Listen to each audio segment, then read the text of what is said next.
Ashton leaned back in his leather chair, swirling amber liquid in a crystal tumbler that caught the chandelier's light like fire.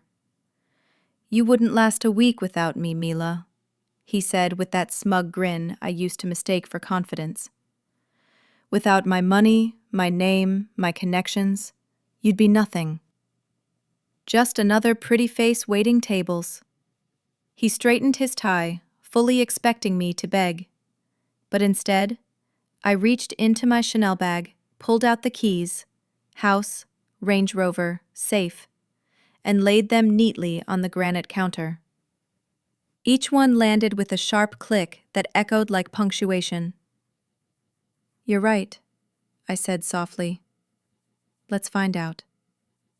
His face drained of color as I turned and walked away, leaving behind every luxury he thought defined me. That was 3 hours ago. Now I sat in the marble lobby of the Ritz-Carlton, watching live security footage from our penthouse. Ashton was pacing, phone pressed to his ear, picking up my keys, setting them down, calling someone. Probably his father. Maybe his partner Nathan. Certainly not the police. What could he say? My wife walked out? "Miss Hawthorne," the concierge said gently, "your suite is ready." It felt strange to hear my maiden name again. I'd used it when I made the reservation that morning. Paid in full with my own funds. 6 figures I'd quietly grown from the allowance Ashton gave me years ago. He'd laughed at parties, telling people I played with stocks like other wives played tennis. No one knew that my hobby in day trading had multiplied his initial $10,000 into enough to last me years. The suite was smaller than the penthouse, but it felt bigger, like breathing for the first time. I placed my single suitcase on the bed, the one I'd been filling piece by piece during fake gym trips. Ashton tracked every credit card charge, but never questioned why I spent hours working out.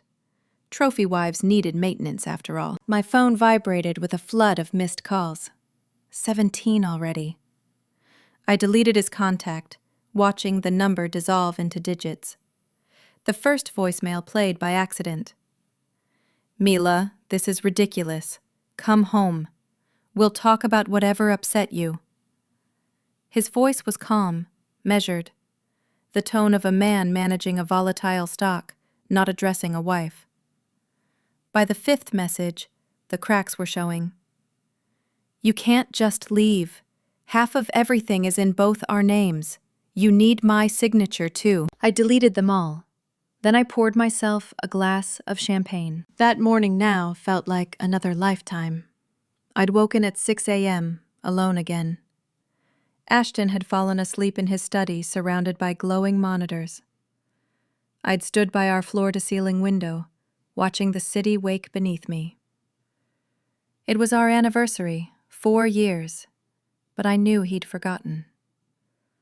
On the counter sat another charity lunch invitation. Another event where I'd smile while the wives compared vacation homes and handbags. While searching for our insurance documents in his study, I accidentally knocked over his digital voice recorder. It hit the marble floor, started playing, and my world stopped. She asked to see our investment statements yesterday. I told her they were too complicated, lots of numbers. She actually believed me. Ashton's voice drawled, followed by Nathan's laughter. I could get her to sign over her kidneys and she'd just ask which pen to use. My hands shook as I replayed it. The date was last Tuesday, the same day I'd brought him sushi for lunch. He'd called me the beautiful Mrs. Whitmore while mocking me behind my back. Then came the next words. "That's why this type is perfect. Pretty enough for photos, dumb enough to control, grateful enough to stay quiet." My father taught me, marry beauty, rent intelligence. I stood frozen in that gleaming room, surrounded by his trophies and lies, realizing what I truly was to him, an investment, already depreciating. My gaze fell on a folder labeled Prenuptial Amendments. Inside were documents dated just last month, forged with my signature, adding clauses that would strip me of everything if I abandoned the marriage. Notarized. Filed.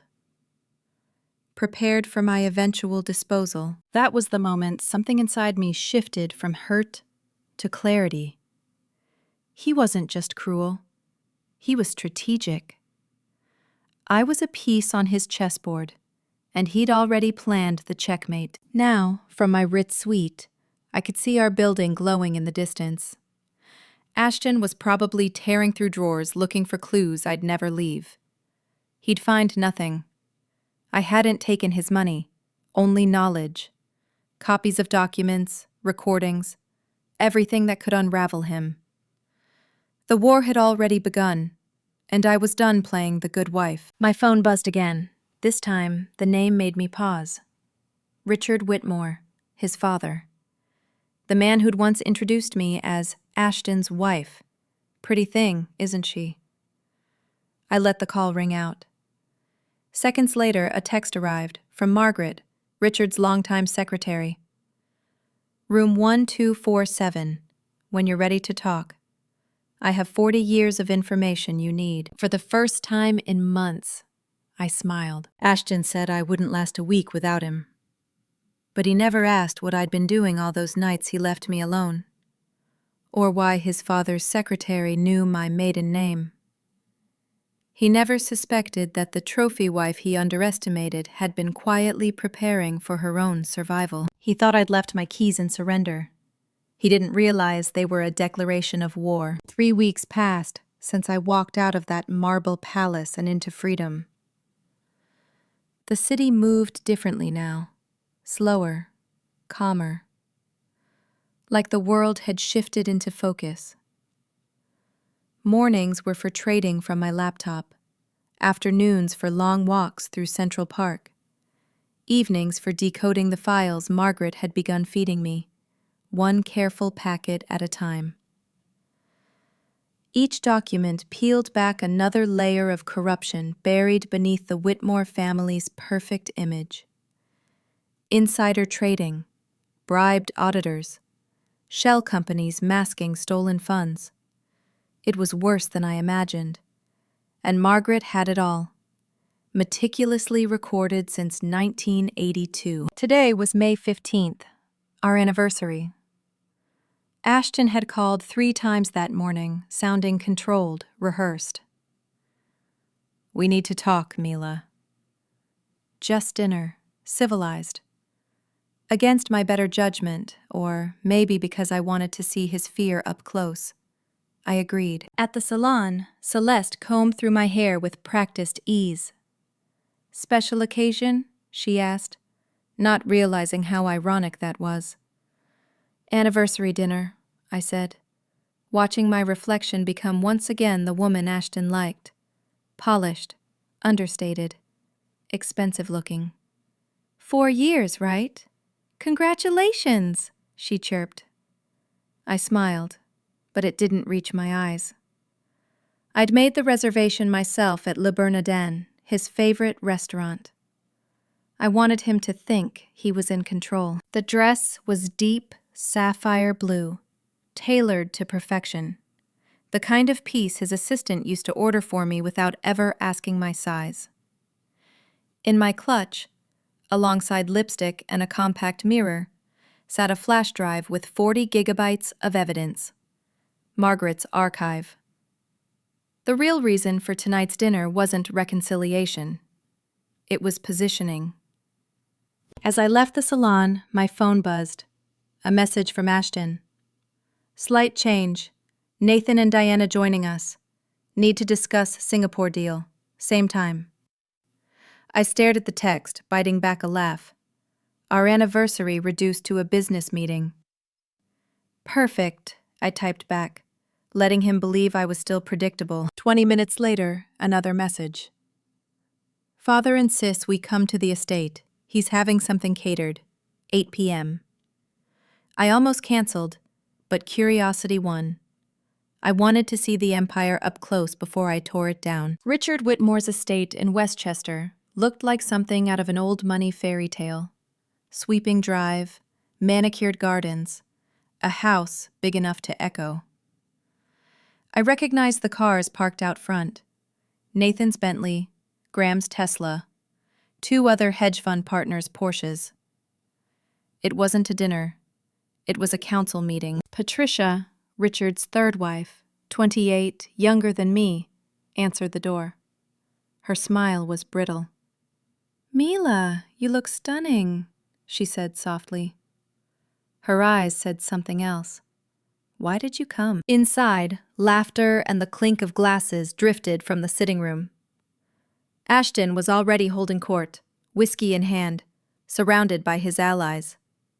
When his gaze met mine, there was no warmth, only calculation. Then he turned back to Nathan, dismissing me like background music. "The lovely Mila," Richard boomed, stepping forward with a cigar in one hand and bourbon in the other.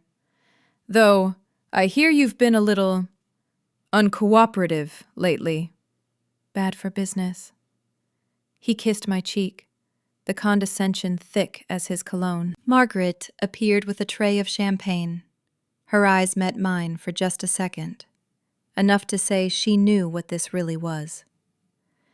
As she handed me a glass, she murmured, "Some anniversaries are about endings, not beginnings." The dining table was set for 12. Lawyers, partners, wives, each a piece in Richard's well-rehearsed theater. I sat where they told me, between Nathan and Graham's wife, facing the massive portrait of Richard's father, the empire's founder. By the second course, Ashton was performing. "Funny story about how Mila and I met," he began smirking. "She wandered into a derivatives conference thinking it was about art derivatives. Asked if hedge funds had to do with gardening. The men laughed. It was fiction, of course. I'd been presenting my graduate thesis that day. But facts never stood in the way of Ashton's narrative. "Thank God for lost puppies," Nathan added. "They make the best pets." Laughter again. I smiled politely, excused myself, and slipped into the corridor. Richard's study door was ajar. His computer glowed, screen unlocked. I stepped inside, heart steady. Password taped to the monitor. Richard 1936. Amateur. His emails were open, revealing months of communications. Insider tips, hush money transfers, offshore accounts. And behind a cheap Monet reproduction on the wall, a safe. I memorized its layout before stepping back out. When I returned, the conversation had shifted to business. Singapore expansion, leveraged returns. The wives stared at their plates while the men discussed millions. Then Nathan, half drunk and smirking, gestured toward me. "You know what Ashton is?" "An empire builder. And Mila here? She's the display case. Beautiful, elegant, ultimately decorative." The laughter that followed sliced through the air. Ashton raised his glass. "Best investment I ever made. Great tax benefits. Minimal maintenance." Margaret's hands trembled slightly as she cleared plates. Her eyes met mine. 40 years of silent fury compressed into a single look. I understood. She was ready. When the final toast ended, I stood, smiled, and left without a word. As I walked out beneath Richard's marble archway, the diamond on my finger caught the light, cold, sharp, refracting every ounce of humiliation into resolve. In the car, I pulled out a cheap flip phone from beneath the seat, a burner I'd bought with cash. One message to the only contact saved. Tuesday, 2 p.m. Jade Garden, Chinatown. Margaret's reply came 5 minutes later. "I'll bring tea." For 3 days, I waited. Trading stocks, keeping routine, pretending to be calm, while every nerve thrummed with anticipation. Ashton stopped calling. His lawyer began sending letters about reconciliation in the interest of financial stability. I shredded them all. Tuesday arrived gray and heavy. The Jade Garden sat squeezed between a funeral home and a discount handbag shop, its windows fogged with decades of steam. Margaret was already there in the back corner, a cardigan draped over her shoulders, looking like anyone's grandmother.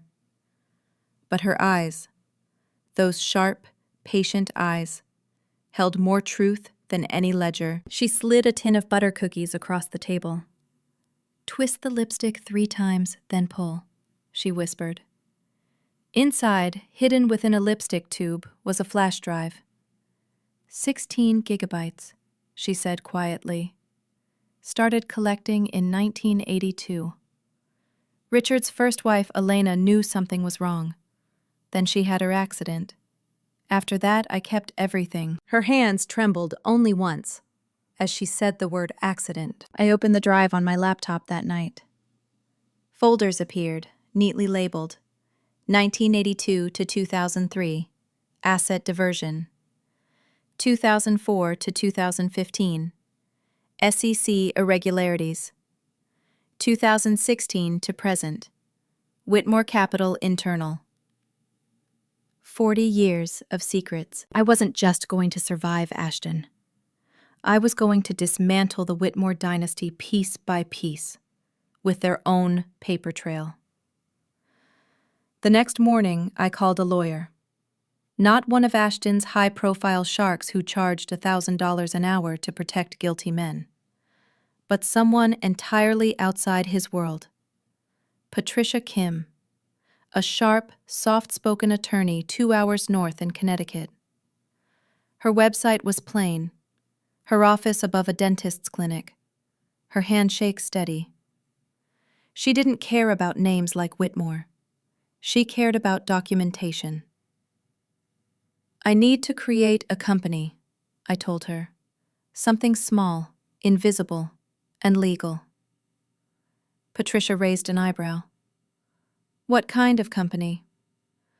"One that can hold certain assets," I replied, "and disappear if needed." She didn't ask why. By the next day, Phantom Rose Holdings LLC existed on paper, registered in Delaware and Connecticut, with a post office box that led to another shell company that led to nowhere. "Completely legal," Patricia said, sliding the forms across her desk, "but complex enough that it'll take forensic accountants months to trace. By then, you'll have done whatever it is you're planning." "How did you know I'm planning something?" "Because women don't build invisible companies for fun," she said. "They build them for survival." A week later, Ashton left for Singapore. Officially, it was a business trip. Meetings, presentations, expansion plans. In reality, Margaret's files showed it was to move money into offshore accounts. The day he boarded his flight, I told the housekeeper, Maria, to take the week off. "Paid vacation," I said. "You've earned it." She didn't question it. No one ever did. For the first time in years, the penthouse was mine. I locked the doors, turned off the cameras, and started searching. Ashton's study was his temple. Dark wood, expensive whiskey, and secrets. His password, ironically, was our wedding date. I almost laughed. Once I was in, the screen filled with rows of trading data, time-stamped to the minute. At first glance, nothing unusual, but as I compared them to Richard's calendar, his meetings, lunches, charity events, the pattern emerged. Every time Richard met with an executive, Ashton made trades in that company's stock hours later. Classic insider trading, obvious as daylight. I took screenshots, copied files, and uploaded everything to Phantom Rose's encrypted cloud storage. In his locked drawer, I found something worse. Emails between Ashton and Nathan, discussing my mental fragility. They planned to have me evaluated by a psychiatrist Richard knew. one who'd conveniently diagnosed his second wife with psychotic depression before her commitment. "We'll have documentation ready," Ashton had written. "Once she's under observation, we can finalize the transfer." My hand stayed steady as I photographed every page. There was even a folder labeled Exit Strategy. It detailed when to file for divorce, how to claim abandonment, which assets to seize first. My elimination was scheduled like a business transaction. Profit projections included. By midnight, I had everything. When I left his study, I restored every item to its exact position. Ashton would never know I'd been there. He'd come home to the same untouched desk, unaware that his perfect life was now sitting on an encrypted cloud server and in the hands of the woman he called a decoration. The next morning, I went swimming at equinox, trying to quiet the storm inside me. The pool had always been my sanctuary, counting laps, controlling breath, staying invisible. I was halfway through when Diana appeared at the edge of the pool, wrapped in a silk robe, sunglasses hiding her eyes. "Nathan knows," she said quietly, "about Ashton's messages to me. He hired a private investigator, had our phones cloned." I pushed myself out of the water streaming down my arms. "Why are you telling me this?" "Because you're not safe either," she whispered. "These men don't get angry. They get even." She pulled her glasses down slightly, revealing a bruise on her jaw, faint but unmistakable. "Nathan's moving assets offshore. Richard's been calling judges he golfs with. They know something's coming." Then she turned and walked away, heels clicking on marble, leaving me dripping and wordless. That night, Ashton came home early, with flowers, calla lilies, my least favorite. The gesture was deliberate, the message beneath it sharp as a blade. "Thought we could have dinner together," he said, arranging cheese and pouring Bordeaux like a man in control. His hands, though, trembled faintly. "I've been thinking, maybe we should take a vacation. Montana, maybe? Somewhere quiet, no cell service." His tone was too smooth, a trap disguised as tenderness. "When?" I asked.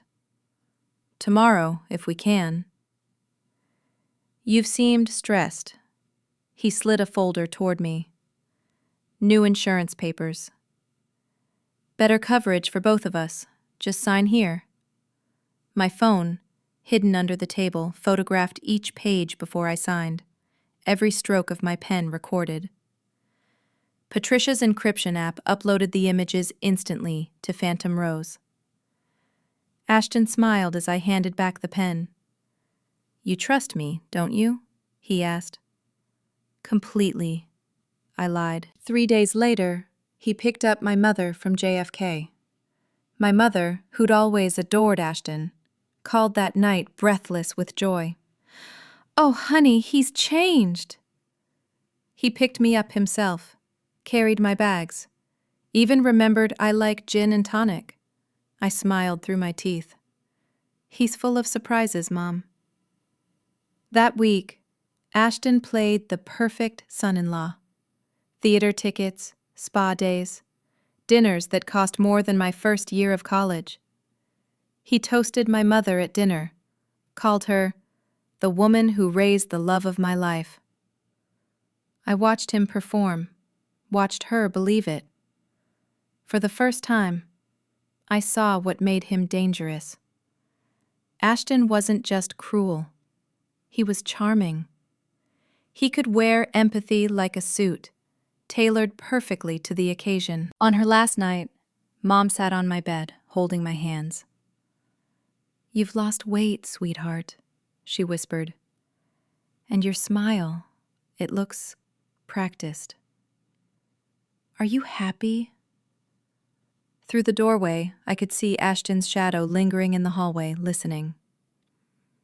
I'm exactly where I planned to be, I said, loud enough for him to hear. The next day, Margaret asked to meet at the New York Public Library reading room. It was poetic. Two women surrounded by millions of words that men like Richard never truly read. She spread newspaper clippings across the table, like a history of ghosts. Elena Whitmore, Richard's first wife. Accident on bridge, perfect weather. Caroline, institutionalized for exhaustion. Jennifer, accused of embezzlement, vanished after divorce. Each one blonde, middle class, polished. Each one erased. Why year 4? I asked softly. Long enough to build a pattern. Short enough to dispose quietly, she said. Then she placed a photo in front of me. A young woman, smiling, 22. Madison Hayes. Just graduated from Penn. Richard had lunch with her father last week. She's the next you. I slid the photo into my wallet, behind my old student ID, the one that still bore my real name. For the first time, I wasn't running anymore. I was planning. The next morning, I made my first move. $8,000, withdrawn from our joint account in small amounts at 3 different banks. To the tellers, I was just another wife redecorating, buying jewelry, living a luxury life. The money vanished into Phantom Rose Holdings, disguised as consulting fees for an interior design firm. Patricia had been right. The IRS didn't care what was real, only that the paperwork looked neat. Ashton barely noticed. He was too busy dealing with new compliance issues at the fund. Clients were nervous. Partners whispered. Every day, Margaret slipped me another document. Proof of insider trading, fraudulent audits, offshore accounts. And every night, I uploaded it to Phantom Rose. By the end of the week, I'd moved over $40,000, quietly rebuilding a future he thought I'd never need. When Ashton finally came home early one evening, I knew something had shifted. He looked shaken, his tie loose, his eyes bloodshot. Lost the Morrison account today, he muttered, pouring scotch straight into a glass.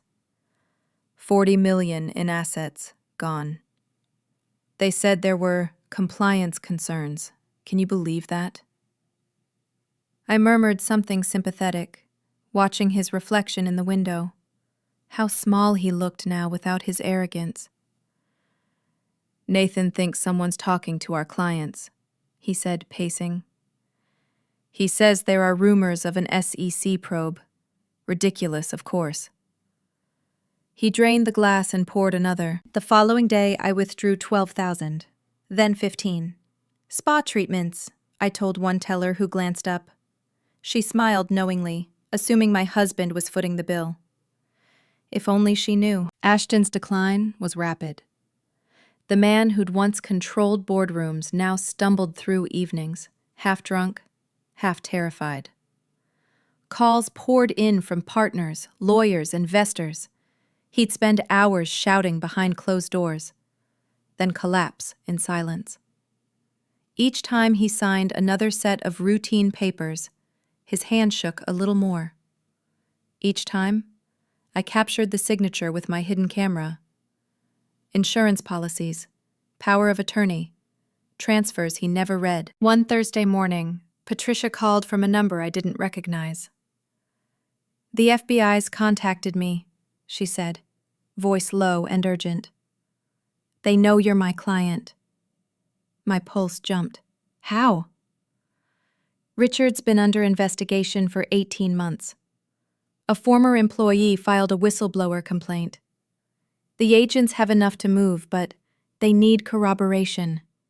They want to talk to you. She paused. Mila, If you're going to act, it has to be now. Once they go public, all assets will freeze. That night, Ashton poured his 6th drink before dinner, muttering about betrayal and loyalty. His eyes were wild. "You've been different lately," he slurred. "Too calm." I smiled faintly. "Therapy," I lied. "Learning to accept what I can't change." He laughed bitterly. "Good. You're finally learning." Saturday came, and with it, the monthly women's luncheon at the Riverside Country Club, a nest of polished vipers led by Helen Brennan. Normally, I endured these gatherings with mechanical smiles, but today, something inside me snapped. Helen spotted me the moment I arrived. "Mila, darling," she cooed, loud enough for the room to hear. "Still playing with those little investment apps?" So cute when wives have hobbies.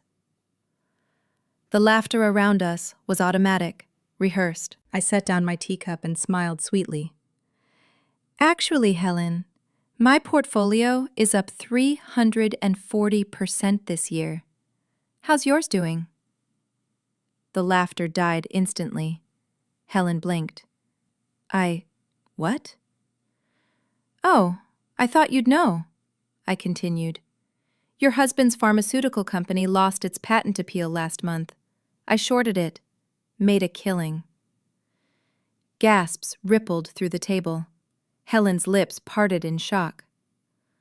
"Well," I added, stirring sugar into my tea, "some of us play with pretend portfolios. Some of us prefer the real thing." Margaret, serving tea at the edge of the room, hid a small, proud smile. For the first time, I saw the shift, the wives realizing I wasn't the fool they thought I was. That night, Ashton heard about it. By morning, Richard would too. I didn't care. The empire was already shaking, and I was ready to watch it burn. Wednesday morning, the explosion came. My phone lit up with a headline: "Diana Whitmore files for divorce." Attached were public court filings and leaked emails, infidelity, hidden accounts, fraud. She'd gone nuclear, and the fallout was immediate. Ashton called me 17 times before I picked up. "What did you tell her?" he demanded. "Tell who?" I said calmly. "Diana!" "Nathan thinks I leaked information. He says you must have said something at dinner." His voice cracked with rage. "You destroyed everything!" I heard something crash in his office. "You always thought you were smarter than everyone else," he spat. "Well, congratulations. You've destroyed us both." Then the line went dead. An hour later, Margaret texted. "Richard called an emergency meeting. The empire is cracking." I stared at the words, feeling the tremor of justice rumbling through decades of silence.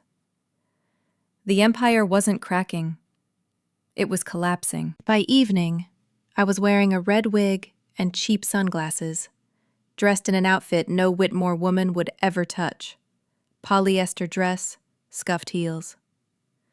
Nathan's office on Madison Avenue had security that looked impressive but wasn't. I'd been there dozens of times. I knew the guards' routines. Knew that Nathan's assistant always left for sushi at 12:30. At 12:45, I slipped into the elevator and rode to the 42nd floor. In my purse, a manila envelope held the final blow. Ashton's private emails mocking Nathan, plotting to steal his clients, even calculating how much Diana's wealth would add to his assets after a planned divorce. I slid the envelope under Nathan's office door and walked away. 3 hours later, Margaret forwarded me an email from Ashton's assistant. Partnership dissolution effective immediately. The words were beautiful. Nathan had just ended a 20-year alliance. That night, I checked into the Warwick Hotel under my maiden name. The room was small but clean. I sat at the desk, opened my laptop, and dialed the number Patricia had given me. After 12 rings, a woman's voice answered. Securities and Exchange Commission, Enforcement Division. I need to report systematic insider trading at Whitmore Capital, I said. I have 5 years of documented evidence, trades timed to non-public information, falsified audits, and 40 years of supporting documentation. The agent asked questions, technical, precise. I answered every one. Why are you coming forward now, Mrs. Whitmore? She asked finally. I looked out the window at the Manhattan skyline. Because staying silent makes me complicit, I said. And because they're about to destroy another woman the way they tried to destroy me. After the call, I made 3 copies of Margaret's data. One for a safety deposit box at Chase, one at Bank of America, and one for Patricia's office safe, each with the same instruction. If anything happens to me, release everything to the FBI, the SEC, and the New York Times simultaneously. By dawn, Richard's black Mercedes rolled into our building's garage. I watched from the window as he stormed into Ashton's study. Their voices rose like thunder through the walls. You promised the wives were handled, Richard shouted. Said Mila was too stupid to understand what she signed. She is, Ashton yelled. She doesn't even know how to read a financial statement. I entered with a coffee tray, perfectly composed. Cream? I asked sweetly. They ignored me. Find the leak, Richard growled. Fix it, or we're all finished. They worked until 2 a.m, shredding documents, calling lawyers, drowning in panic. By 3, Ashton passed out in his chair, drooling on the papers that had once made him powerful. I stood at the door, watching the empire crumble around him. Then I did what I'd done the night this began. Placed my keys on the granite counter. House, car, safe. Beside them, a single note. Check your accounts. At 3 a.m., I walked out of the penthouse for the last time. The October air hit cold and clean against my face. For the first time, I didn't look back. By the time dawn broke, I was already settled in a small suite at the Warwick Hotel. The room smelled faintly of old wood and expensive soap, nothing like the sterile marble of the penthouse. I made coffee, sat by the window, and watched the skyline wake up. Manhattan shimmered with possibility, unaware that one of its wealthiest empires was about to implode. At exactly 7 a.m., I opened my laptop. The accounts page refreshed with a satisfying click. Every transfer Patricia had set in motion had gone through. $17 million. Half of everything Ashton had once flaunted was now legally mine. He'd built those walls of wealth with arrogance, convinced that a prenup made him untouchable. But in his arrogance, he'd also ensured I was co-owner on every account for tax optimization.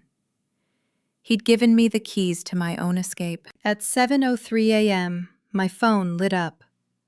Ashton's photo, the confident grin from our wedding day, glowed on the screen. I let it ring. Then again. Then again. By the 9th missed call, I turned on my voice recorder and played each voicemail aloud, documenting his unraveling. First message. Mila, there's a mistake. The bank says, there's an error with our accounts. Call me back. Fourth message. This isn't funny. We need to fix this before the markets open. 11th message. What did you do? What did you do? 28th message. Please. You're destroying everything we built. 35th message. The FBI is here, Mila. God, please answer. By noon, the mighty Ashton Whitmore was begging. By evening, I was eating salmon in my hotel room, watching the news like any other viewer. The headline appeared just before 6 p.m. Hedge fund titan Richard Whitmore arrested in federal raid. The screen filled with flashing lights, suited agents, and the sight of Richard himself being led out of his mansion in handcuffs. His face, usually smooth and imperious, looked stunned. Margaret's quiet persistence had finally come to fruition. I texted her one emoji, a champagne bottle. Her reply came seconds later. We did it. Over the next 3 weeks, the empire collapsed publicly. Partners fled. Investors withdrew. The media swarmed. Margaret and I met with federal agents, handing over the files, the recordings, the paper trails. I gave them everything. Ashton's voice memos, Richard's emails, Nathan's secret transfers. Each piece slotted neatly into the case the FBI had been building for nearly 2 years. Nathan fled to Switzerland. Graham Chen cut a deal within 48 hours, turning on Richard to save himself. By the time the indictments were unsealed, Whitmore Capital Management had been gutted. And then, one evening, Ashton found me. I was sitting at the Ritz-Carlton bar, drinking champagne paid for with my own earnings. I saw him in the mirror before he reached me, a ghost of the man I once married. His eyes were hollow, his jaw rough with stubble, his expensive suit wrinkled. He stopped a foot from my stool, clutching a glass like a lifeline. You destroyed everything, he said. I turned to him slowly. No, I said. I revealed everything. He leaned closer, voice breaking. We had a life. You had a life, I corrected. I had a role. His fingers twitched, desperate to grab my wrist, but I leaned back just far enough. You said I wouldn't last a week without you, I said, my tone calm, almost gentle. It's been 21 days, and you're the one who looks like he's drowning. You don't understand, he muttered. My father, he's facing 20 years. The firm, everything is exactly what you built it to be, I said softly. A house of cards. He started to raise his voice, his anger reigniting like an old habit. You stupid! The bartender, a woman about Margaret's age, stepped between us. Sir, you're disturbing our guests. He turned on her, sputtering. Do you know who I am? Someone who needs to leave, she said coolly. Within minutes, hotel security guided him out. The bar fell quiet again. The bartender placed another glass of champagne before me. On the house, she said with a knowing smile. That was long overdue. 2 days later, I was called to testify. So was Diana. We sat together in the courthouse hallway, not speaking, but sharing a quiet understanding. When Margaret took the stand, she didn't tremble once. For 3 days she testified, detailing 4 decades of corruption. Wives destroyed, partners bribed, millions laundered.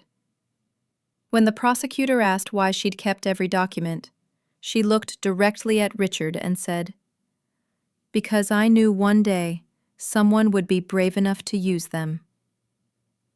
Someone like Miss Hawthorne. The courtroom went silent. The prosecutor corrected her automatically. You mean Mrs. Whitmore? Margaret smiled faintly. No, I mean Miss Hawthorne. She took back her name. She took back everything. That night, Patricia called me. It's over, she said. Richard will never see daylight again.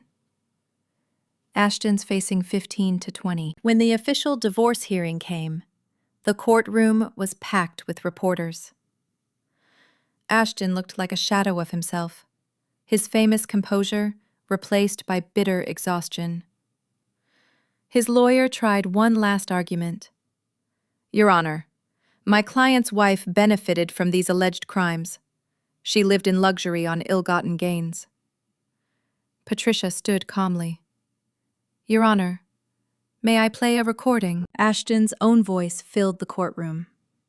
She wouldn't understand a financial statement if I drew her pictures. That's the beauty of marrying someone decorative. Judge Catherine Chin looked directly at him. Mr. Whitmore, it appears you were wrong about your wife's intelligence. Perhaps if you'd respected it, we wouldn't be here. When I signed the decree, I wrote my maiden name, Mila Hawthorne, each stroke reclaiming a piece of myself. Patricia smiled. You've got enough to rebuild anything you want, she said. What will you do next? Margaret was waiting for me in the lobby, wearing a new navy suit instead of her old uniform. Together we walked 2 blocks to a modest building that once housed Ashton's firm.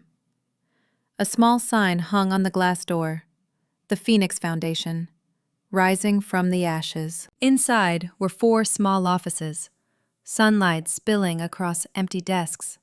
A foundation for women who've been silenced, Margaret explained softly. Victims of powerful men who think they can't fight back. That afternoon, our first client arrived. A nervous young woman named Jennifer Chin. My husband says I'm paranoid, she whispered, clutching a folder. That I wouldn't understand the science anyway. Margaret took her hand gently. Every document tells a story, she said. We'll help you write a new ending. Weeks later, my mother flew in for Thanksgiving. She stood in the doorway of my new Brooklyn apartment, smiling through tears. You look lighter, she said. Happier. I'm free, I told her. Maybe that's the same thing. We cooked together. Burnt turkey, perfect stuffing, laughter echoing through a kitchen half the size of the old one, but infinitely warmer. 6 months after I left the penthouse, I returned only once, to sign papers for its sale. The rooms were empty now, hollow shells of a life that never truly belonged to me. Through the window, I saw Madison Hayes, the young woman Richard once targeted, walking down the street, hand in hand with a man her own age. Safe. Unscarred. Margaret called that morning. We have a new case, she said. A senator's wife. She's ready to talk. Then let's help her, I said, looking out over the city that had once caged me. One woman at a time. I dropped the keys on the counter, the last relics of my old life, and walked away for good. This time, the sound didn't echo with loss. It sounded like victory. If Mila's journey from silence to power inspired you, hit the like button, share this story with someone who needs courage, and don't forget to subscribe for more real-life tales of strength, justice, and second chances. Tell me in the comments, which moment of Mila's story hit you the hardest?